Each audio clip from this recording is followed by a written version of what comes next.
गौरी पुत्र गणेश भगवान की जय, माता पार्वती की जय। ओम नमः शिवाय। नमस्कार प्रिय भक्तगणों, आप सभी को कामदा एकादशी व्रत की हार्दिक शुभकामनाएं। हर महीने में दोनों पक्षों की एकादशी के दिन एकादशी का व्रत रखा जाता है। प्रत्येक एकादशी का हिंदू धर्म में अलग अलग महत्व होता है। चैत्र माह के शुक्ल पक्ष की एकादशी तिथि कामदा एकादशी के नाम से जानी जाती है। कामदा एकादशी हिंदू नव वर्ष की पहली एकादशी होती है। इस दिन भगवान वासुदेव का पूजन और व्रत किया जाता है। मान्यता है कि इस दिन को व्रत करने से व्यक्ति की सभी मनोकामनाएं पूर्ण होती हैं और उसके पापों का नाश होता है।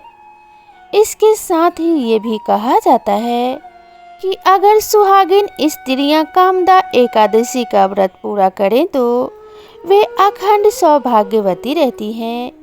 इसके साथ ही उनके घर में सुख समृद्धि आती है। कामदा एकादशी का व्रत 19 अप्रैल को किया जाएगा। एकादशी तिथि का प्रारंभ 18 अप्रैल 2024 को शाम 5:31 पर होगा और इस एकादशी तिथि का समापन 19 अप्रैल 2024 को रात 8:04 पर होगा। 20 अप्रैल को पारण का समय शाम 5:31 से सुबह 8:05 तक रहेगा। पारण तिथि के दिन द्वादशी समाप्त होने का समय रात 10:41 पर रहेगा। एकादशी में भगवान विष्णु की पूजा में आपको इन चीज़ों की आवश्यकता होगी: जल, अक्षत, फूल, हल्दी, धूप, दीप, नैवेद्य, भगवान विष्णु की प्रतिमा या चित्र, चंदन और क्षमता अनुसार दक्षिणा। कामदा एकादशी के दिन प्रातः काल में उठकर स्नान आदि करके व्रत का संकल्प लें। इसके बाद पूजन के लिए एक चौकी पर विष्णु जी की प्रतिमा को स्थापित करें। अब सबसे पहले जल, अक्षत, फूल भगवान को अर्पित कर हल्दी का तिलक करें। भगवान को धूप, दीप, नैवेद्य अर्पित कर कामदा एकादशी व्रत कथा का पाठ करें। कथा करने के बाद भगवान विष्णु को पूजन के अंत में आरती करें। उसके बाद प्रसाद ग्रहण करें और पूरे दिन यथाशक्ति व्रत रखें। व्रत का पारण अगले दिन शुभ मुहूर्त में करें। इसके अलावा एकादशी के दिन कुछ और बातों का विशेष ध्यान रखना आवश्यक होता है। कामदा एकादशी के दिन किसी भी प्रकार से तामसिक चीज़ों का सेवन नहीं करना चाहिए।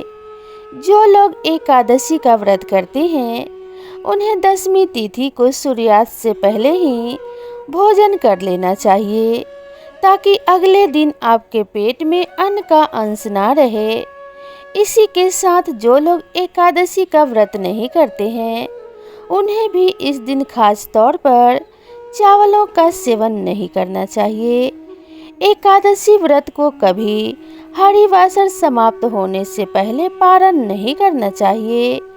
यदि द्वादशी तिथि सूर्योदय से पहले ही समाप्त हो रही है तो इस स्थिति में सूर्योदय के बाद ही व्रत का पारण किया जा सकता है। द्वादशी तिथि पर प्रातः पूजन व ब्राह्मणों को भोजन करवाने के पश्चात ही व्रत का पारण करना चाहिए। इसी के साथ आज के दिन विशेष तौर से कुछ चीज़ें भूल कर भी नहीं करनी चाहिए, जैसे किसी भी पेड़ पौधों की फूल पत्तियां नहीं तोड़नी चाहिए। इसके साथ ही मांस, मदिरा, लहसुन, प्याज जैसे तामसिक भोजन से दूर रहना चाहिए। साथ ही कामदा एकादशी के दिन किसी का दिया हुआ भोजन भी नहीं ग्रहण करना चाहिए। इसके अलावा कामदा एकादशी के दिन किसी भी महिला का अपमान नहीं करना चाहिए। साथ ही किसी व्यक्ति की बुराई करने से भी बचना चाहिए।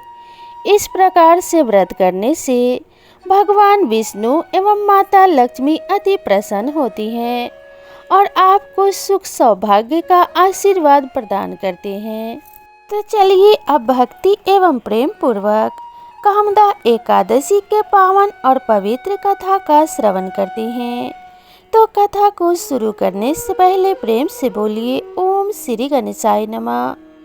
कामदा एकादशी के पवित्र कथा के अनुसार एक बार युधिष्ठिर ने भगवान श्री कृष्ण से पूछा, हे वासुदेव, आपको नमस्कार है। कृपया आप यह बताइए कि चैत्र शुक्ल पक्ष में किस नाम की एकादशी होती है।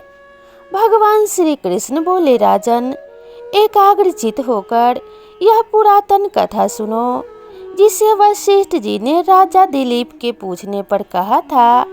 वशिष्ठ जी बोले, राजन, चैत्र शुक्ल पक्ष में कामदा नाम की एकादशी होती है। वह परम पुण्यमयी है। पाप रूपी ईंधन के लिए तो वह दावानल ही है। प्राचीन काल की बात है, नागपुर नाम का एक सुंदर नगर था, जहाँ सोने के महल बने हुए थे। उस नगर में पुंडरीक आदि महाभयंकर नाग निवास करते थे।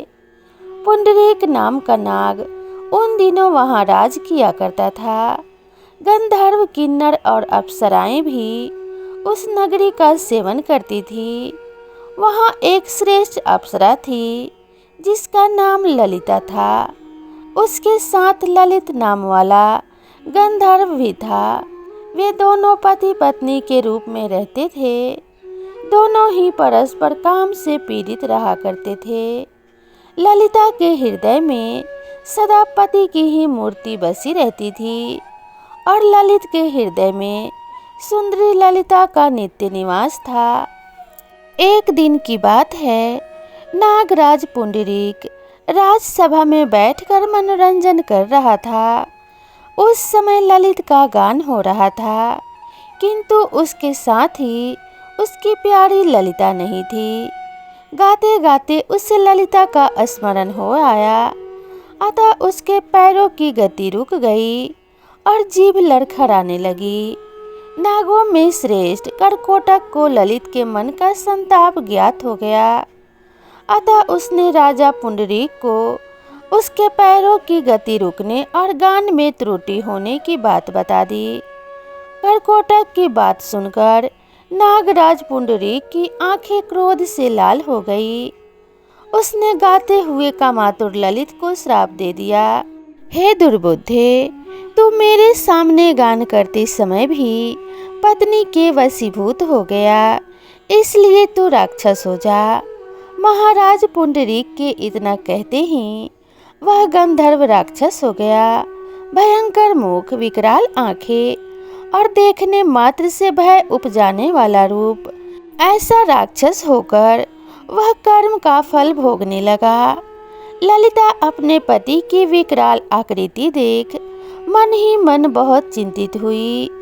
भारी दुख से वह कष्ट पाने लगी। सोचने लगी, क्या करूं, कहाँ जाऊं, मेरे पति पाप से कष्ट पा रहे हैं। वह रोती हुई घने जंगलों में पति के पीछे पीछे घूमने लगी। वन में उसे एक सुंदर आश्रम दिखाई दिया, जहाँ एक मुनि शांत बैठे हुए थे। किसी भी प्राणी के साथ उनका वैर विरोध नहीं था। ललिता शीघ्रता के साथ और मुनि को प्रणाम करके उनके सामने खड़ी हो गई। मुनि बड़े दयालु थे। उस दुखनी को देखकर वे इस प्रकार बोले, हे शुभे, तुम कौन हो और यहाँ पर कहाँ से आई हो? मेरे सामने सच सच बताओ। ललिता ने कहा, हे महामुने, वीरधनवा नाम वाले एक गंधर्व हैं। मैं उन्हीं महात्मा की पुत्री हूँ। मेरा नाम ललिता है। मेरे स्वामी अपने पाप दोष के कारण राक्षस हो गए हैं। उनकी यह अवस्था देखकर मुझे चैन नहीं है। हे ब्राह्मण, इस समय मेरा जो कर्तव्य है वह बताइए। हे विप्रवर, जिस पुण्य के द्वारा मेरे पति राक्षस भाव से छुटकारा पा जाएं, उसका उपदेश कीजिए। ऋषि बोले, हे भद्रे, इस समय चैत्र मास के शुक्ल पक्ष की कामदा नाम की एकादशी तिथि है। जो सब पापों को हरने वाली और उत्तम है। तुम उसी का विधि पूर्वक व्रत करो और इस व्रत का जो पुण्य है उसे अपने स्वामी को दे डालो। पुण्य देने पर क्षण भर में ही उसके शाप का दोष दूर हो जाएगा। राजन मुनि का यह वचन सुनकर ललिता को बड़ा हर्ष हुआ। उसने एकादशी को उपवास करके द्वादशी के दिन उन ब्रह्मर्षि के समीप ही भगवान वासुदेव के समक्ष अपने पति के उद्धार के लिए यह वचन कहा। मैंने जो यह कामदा एकादशी का उपवास किया है उसके पुण्य के प्रभाव से मेरे पति का राक्षस भाव दूर हो जाए। वशिष्ठ जी कहते हैं, ललिता के इतना कहते ही उसी क्षण ललित का पाप दूर हो गया और उसने दिव्य देह धारण कर लिया। राक्षस भाव चला गया और पुनः गंधर्वत्व की प्राप्ति हुई। नृपश्रेष्ठ, वे दोनों पति पत्नी कामदा के प्रभाव से पहले की अपेक्षा और भी अधिक सुंदर रूप धारण करके विमान पर आरूढ़ होकर अत्यंत शोभा पाने लगे। यह जानकर इस एकादशी के व्रत का यत्न पूर्वक पालन करना चाहिए। मैंने लोगों के हित के लिए तुम्हारे सामने इस व्रत का वर्णन किया है। कामदा एकादशी ब्रह्म हत्या आदि पापों तथा पिशाचत्व आदि दोषों का नाश करने वाली है। राजन, इसके पढ़ने और सुनने से वाजपेयी यज्ञ का फल मिलता है। तो प्रेम से बोलिए भगवान श्री विष्णु जी की जय, श्री एकादशी मैया की जय।